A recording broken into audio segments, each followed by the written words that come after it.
"Don't let them take me again," she pleaded. So he gave her his horse and his silence. Wild West story, the wagon rolled into Dusty Creek just past midnight with no driver on the bench. Sheriff Cole Bennett heard the horses before he saw them, their hooves clattering against the dry earth in an uneven rhythm that sent ice through his veins. He stepped off the porch of his office, hand already on his revolver, watching the two brown mares pull the covered wagon down Main Street like ghosts guiding themselves home. The horses stopped in front of the saloon without any command.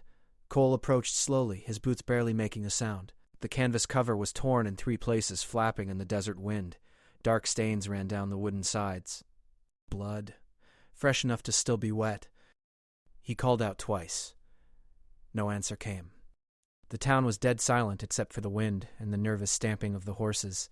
Cole grabbed the canvas and yanked it back hard. A woman sat inside, perfectly still, her green dress soaked red from the waist down. Her eyes were open and staring straight ahead. Cole's breath caught. He knew a corpse when he saw one, had seen plenty in his 15 years wearing the badge. But then she blinked. Her head turned toward him with a slow mechanical movement.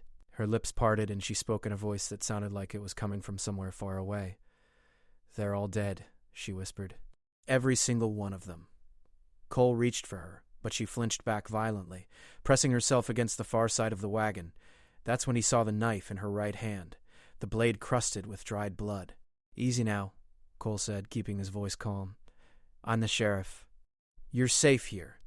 "Safe?" The word came out like a laugh, bitter and broken. "Nobody's safe. Not anymore. Not after what we found in that mine." Behind Cole, doors began opening along Main Street. Windows lit up with lamplight. The town was waking to the disturbance. Deputy Frank Miller came running from the boarding house, still pulling on his gun belt. "Cole, what in hell?" Frank stopped dead when he saw the wagon. The woman's eyes darted between them, wild and unfocused. She gripped the knife tighter, her knuckles white. "You don't understand. We opened something. Something that should have stayed buried. And now it's coming. It followed me here." Cole felt the hair on the back of his neck stand up. He'd dealt with plenty of traumatized folks, plenty of people who'd snapped under the harsh Nevada sun, but something in her voice made him believe every word. "What's your name?" he asked. "Lucy Harper." She swallowed hard. "And you need to lock me up right now, Sheriff. Before it gets dark again. Because when night falls, I won't be me anymore." A scream cut through the air from the edge of town. High and terrified, it ended abruptly in a wet, gurgling sound. Lucy's face went pale. "Too late," she whispered. "It's already here." Cole didn't waste time with questions. He grabbed Lucy by the arm and hauled her out of the wagon, knife and all. She didn't resist. Frank was already moving toward the scream, his pistol drawn, but Cole stopped him with a sharp word. "Get everyone inside the saloon. Now. Anyone on the street, get them in there and bar the doors."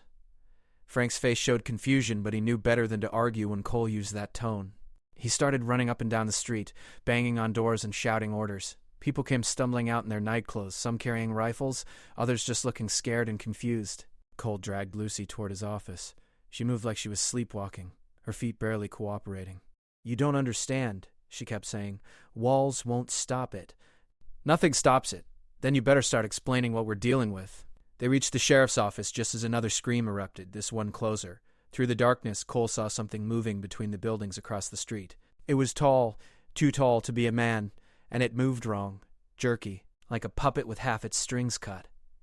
He shoved Lucy inside and slammed the door, throwing the bolt. The office was small, just a desk, 2 chairs, and a gun rack on the wall. 3 cells sat in the back, all empty. Lucy collapsed into one of the chairs, still gripping the knife. "Talk," Cole demanded. "What happened out there?" Lucy's hands were shaking. She stared at the knife like she didn't remember picking it up. "We were prospecting, me, my husband Jack, and 6 others. Found an old Spanish mine about 40 miles northwest of here. The entrance was sealed with stones and marked with symbols. Warnings. We thought it was superstition, meant to scare off claim jumpers." "You went in anyway," Jack insisted. Said he could feel the silver calling to him. "We spent 3 days breaking through that seal." Her voice cracked. "We should have listened to the warnings." Outside, the town was in chaos. Cole could hear people shouting, horses screaming in panic, and underneath it all a sound like grinding metal that made his teeth ache. "The mine was empty," Lucy continued. "No silver, no gold. Just a single chamber with drawings on the walls. Ancient things." Jack touched one of the drawings and it started glowing. Then the ground opened up beneath him. Cole felt his stomach tighten. He fell? No. Lucy's eyes were distant, seeing something he couldn't. Something came up. Something old and hungry. It grabbed him and pulled him down into the dark. We heard him screaming for hours while we ran. But the thing, it didn't stay down there. It followed us. What is it? I don't know. None of us knew. It killed them one by one. First, Danny got caught when we made camp. We heard him choking, but when we found him, his throat was torn out and something was feeding. Then Katie disappeared while she was getting water. We found pieces of her scattered in the brush. A crash came from somewhere outside. Glass breaking, more screaming. By the time we reached the wagon, there were only 3 of us left. Me, Paul, and Martha. We drove straight through, didn't stop for anything. But it was in the wagon with us.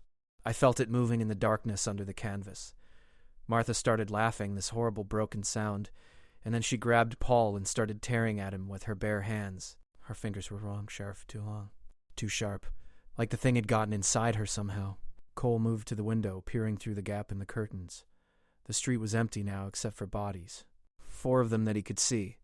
The saloon's windows were dark, but he could see shadows moving inside. People huddled together.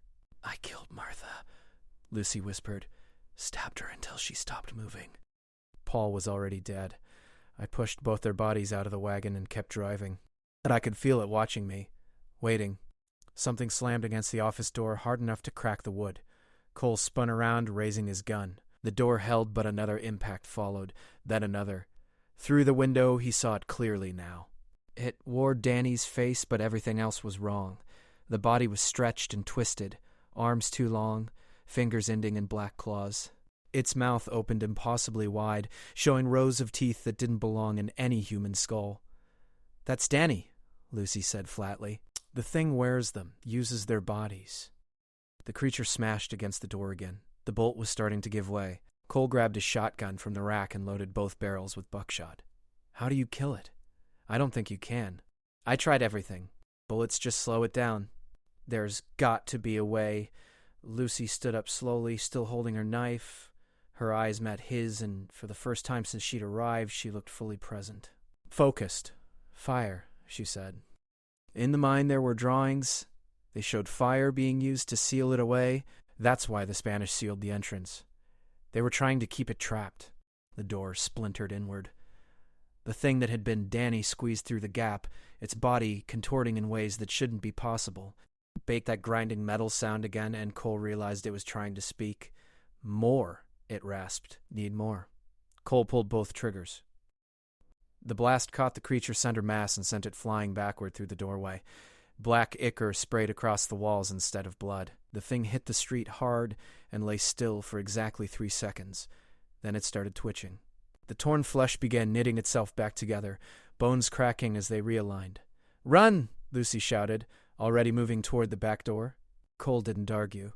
He grabbed 2 boxes of shells and followed her out into the alley behind the office.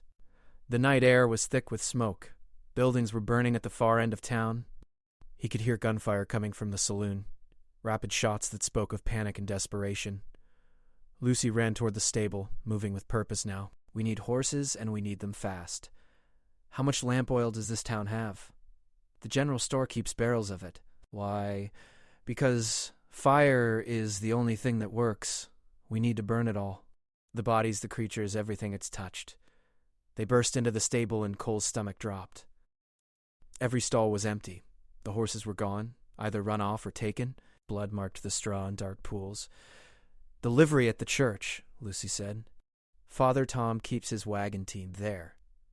They ran through the back streets, staying in the shadows. Cole could see more of the creatures now, shambling through town. Some he recognized. Old Henry, who ran the bank. Susan Porter, who taught at the schoolhouse. They moved in that same broken way, their bodies twisted into something new and terrible. The church sat on a small hill at the north end of town, its white paint gleaming in the moonlight. The livery beside it was quiet. Too quiet. Cole approached with his shotgun ready, but when he pulled the door open, 2 healthy horses stood in their stalls, nervous but unharmed. Thank God, Lucy breathed. She started preparing one of the horses, moving with practiced efficiency. Cole grabbed the other horse but stopped when he heard footsteps on the church porch. Slow, deliberate. He turned and saw Father Tom standing in the doorway, still wearing his black clothes and collar. But his eyes were wrong, empty and black like deep wells. "Sheriff Bennett," the priest said, his voice layered with that grinding metal sound. "You should come inside. Everyone's inside. It's so much easier when you come willingly." "How many?" Cole asked, not lowering his gun. 15 so far. The thing spreads faster when it has more hosts. By dawn, everyone in Dusty Creek will be part of us, part of something so much greater than your small, fragile lives. Lucy mounted her horse and kicked it hard. The animal bolted past Father Tom, nearly knocking him down. Cole fired a shot at the priest and ran for his own horse. The blast took Father Tom in the chest, but he kept walking forward, that terrible smile still on his face. Cole got the horse moving and charged after Lucy. Behind them, more of the creatures emerged from the church. They moved faster now, learning how to use their stolen bodies more efficiently. Lucy led them west, away from town, pushing her horse to its limit. Cole stayed close, glancing back to see a dozen twisted forms giving chase. They ran like animals, on all fours now, covering ground with horrible speed. "The mine!" Cole shouted over the pounding hooves. "We have to go back to where it started." "Are you insane? That's exactly where it wants us. You said fire sealed it before. Maybe we can seal it again." Lucy's face showed the war between hope and terror. Finally, she nodded and changed direction, angling northwest into the open desert. The creatures followed, tireless and hungry. They rode for an hour through the darkness. The creatures stayed with them, always just out of rifle range, herding them like wolves with sheep. Cole understood then that Lucy had been right. The thing wanted them at the mine. It was bringing them home. The entrance appeared as a black mouth in the side of a rocky hill. The stones that had sealed it lay scattered around, broken and covered in strange symbols. Lucy pulled her horse to a stop 50 yards away and dismounted. Her hands were steady now, all fear burned away by grim determination. "I have a plan," she said. "But you're not going to like it." Cole climbed down from his horse, checking his ammunition. 6 shells left for the shotgun.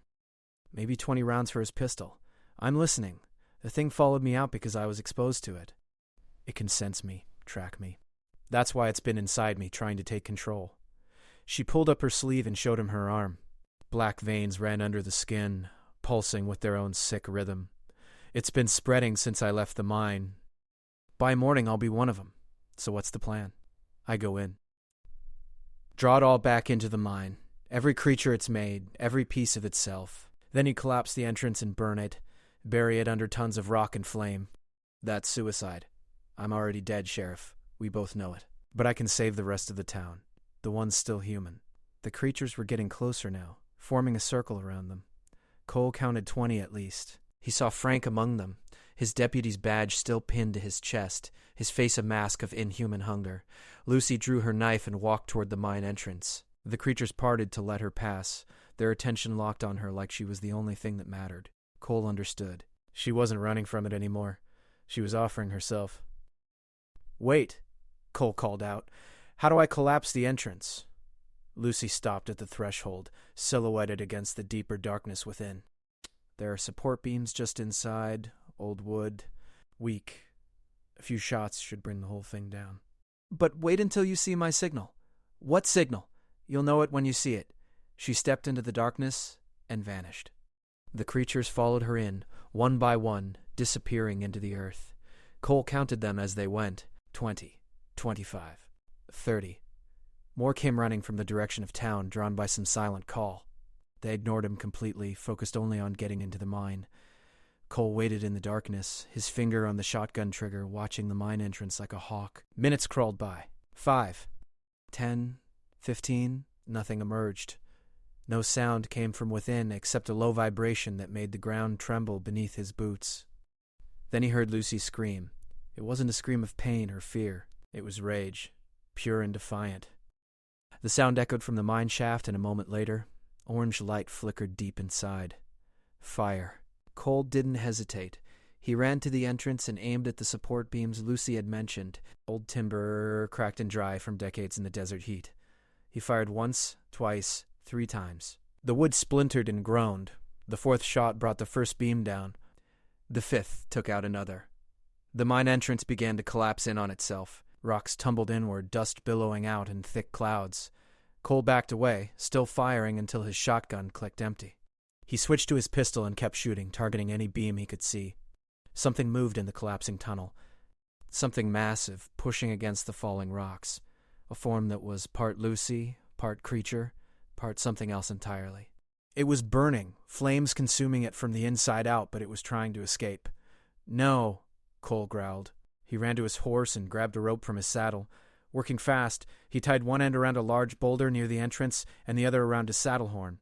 Then he mounted and kicked the horse hard, riding away from the mine at full gallop. The rope went taut. The boulder shifted, rolled, and then tumbled down into the mine entrance. It struck like a cork in a bottle, sealing the opening with tons of stone behind it. The ground shook violently and Cole's horse stumbled, nearly throwing him. A sound came from beneath the earth.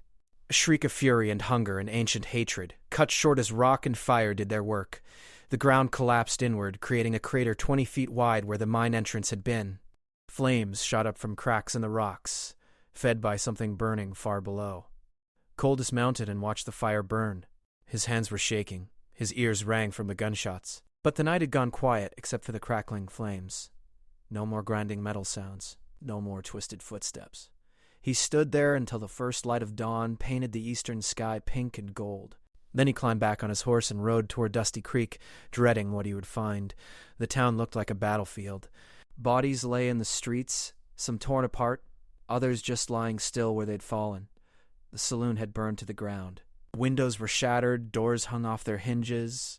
But as Cole rode down Main Street, he saw movement. A woman emerged from the church carrying a child. Then a man from the general store, limping but alive. More people appeared, cautious at first, then with growing confidence. They looked haggard and terrified but human. Fully human. Cole found survivors barricaded in the bank vault. 17 people, including 3 children, who'd managed to seal themselves in when the creatures came. They told him about the others who'd been taken, turned into those things. 53 dead or transformed in total. Bodies of the creatures lay scattered throughout town, lifeless now. Whatever force had animated them was gone, burned away with the thing in the mine. But they still wore the faces of friends and neighbors. The burial detail took 3 days. Cole organized the cleanup and helped where he could, but his mind kept returning to the mine. To Lucy Harper, who'd chosen to face her death head-on rather than let that thing take her.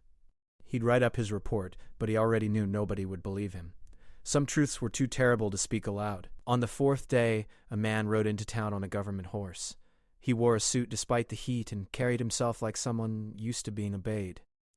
He introduced himself as Agent William Cross from the Department of Interior. "We've had reports of unusual activity," Cross said, standing in Cole's rebuilt office. "A mining accident, mass casualties. We're here to investigate." "It was no accident," Cole said flatly. "I'm sure. Still, we need to examine the site." "Where is this mine?" Cole gave him directions but warned him about the collapse. "It's buried under 100 tons of rock and still burning. Nothing to investigate. We'll determine that." Cross tipped his hat and left. Cole never saw him again. 3 days later, different government men arrived with a wagon full of equipment. They posted guards around the mine site and began excavation. Cole rode out to warn them, but they wouldn't listen. On the 7th day after Lucy died, the telegraph lines went dead. Cole sent a rider to the mine site to check on the government men. The rider came back white-faced and stammering about bodies and empty tents and blood. Cole gathered every able man in town, armed them with rifles and all the lamp oil they could carry. They rode to the mine site at dawn and found exactly what he feared. The government men had dug through the collapsed entrance. The seal was broken. Fresh tracks led away into the desert, heading south toward California. But something was different this time. The tracks were deliberate, purposeful. The thing had learned. It wasn't just hunting anymore. It was planning. Cole looked at the 12 men with him, saw the fear in their eyes, and made a choice. "We're going after it, right now, before it reaches another town." "That's crazy," one of the men said. "We don't even know what we're chasing." "I do." Cole checked his rifle and mounted his horse. "And I know it can be killed." Lucy proved that. "We just have to be willing to pay the price." They rode south through the burning afternoon heat, following tracks that were too easy to find. The thing wanted them to follow. Cole knew that, but he also knew they had no choice. Every hour they delayed gave it time to reach another settlement, another group of innocent people to feed on and transform. By nightfall, they reached the ghost town of Silver Ridge, abandoned 5 years earlier when the mines ran dry. The tracks led straight into the center of town, to the old hotel that still stood among the ruins. No lights showed in the windows, no smoke rose from any chimney. But Cole could feel it waiting. "Spread out," he ordered quietly. "Fire teams of 2. If you see it, don't try to fight. Just light it up and run. We're not here to win. We're here to burn it out." The men nodded, their faces grim. They'd all lost someone in Dusty Creek. They understood the stakes. Cole took point with a young rancher named Pete Harrison who'd lost his wife to the creatures. They approached the hotel from the east, carrying torches and rifles. The front door hung open, creaking in the wind. Inside, the lobby was thick with darkness and dust. Old furniture sat covered in sheets like ghosts. The floorboards groaned under their weight. Cole moved toward the stairs, his torch held high, when he heard Pete gasp. The young man was staring at the far corner where something sat in an old chair. It had the shape of a woman, but the proportions were all wrong. Too tall, arms too long. When it turned its head, Cole saw it wore Lucy's face like a mask. Her green dress hung in tatters on a body that barely resembled human anymore. "Hello, Sheriff," it said with Lucy's voice, but layered with that grinding metal sound. "I waited for you. Lucy wanted me to." In her final moments, she made me promise. "Lucy's dead," Cole said, raising his rifle. "Yes, but her memories remain. Her thoughts, her feelings. She was strong, that one. Fought me until the very end. Made me feel things I hadn't felt in centuries. Regret. Sorrow. Even hope. What are you?" The thing stood, unfolding itself to its full height. 9 feet tall at least, hunched to fit under the ceiling. "I am old. Older than your kind's written history. The Spanish conquistadors found me feeding in the deep places. They trapped me with fire and prayers and the blood of martyrs. I slept for 300 years until your prospectors broke the seal. We're sealing you up again," Cole said. "Permanently this time." "I know. Lucy's memories showed me your plan. Trap me here, burn the building. Bury me under rubble and flame." The thing that wore Lucy's face smiled sadly. She was clever. She knew I would take her completely, absorb everything she was. She let me have her memories because she knew one memory in particular would give you the chance you needed. "What memory?" "The support beams in this hotel are the same wood as the mine. Old timber from the Spanish mission that once stood here.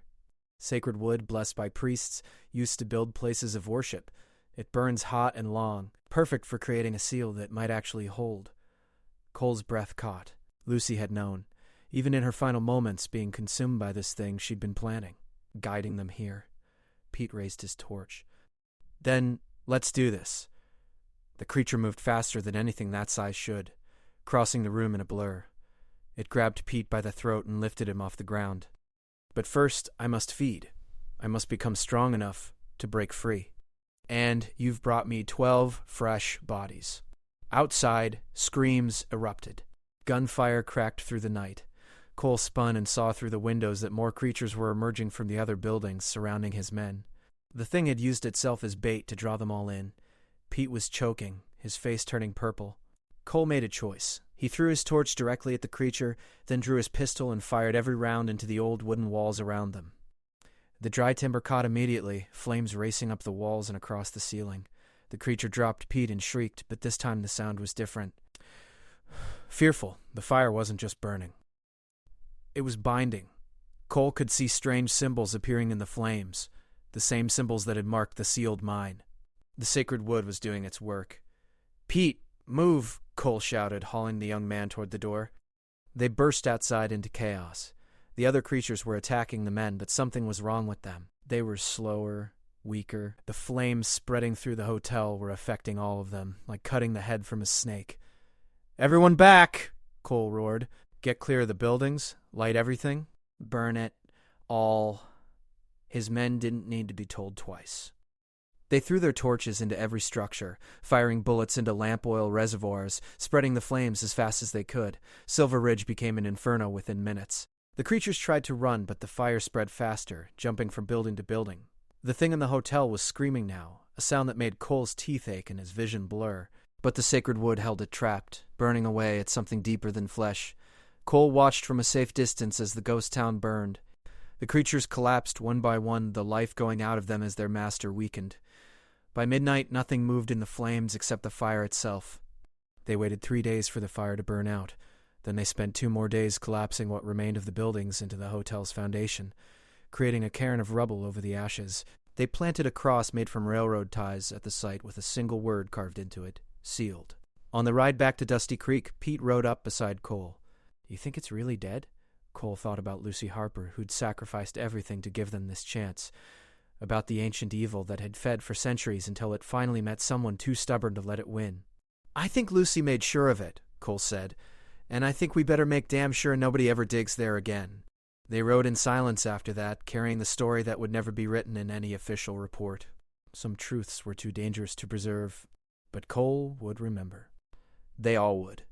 The wagon that came empty except for a woman who refused to die quietly, and the dead who learned that some prey fights back.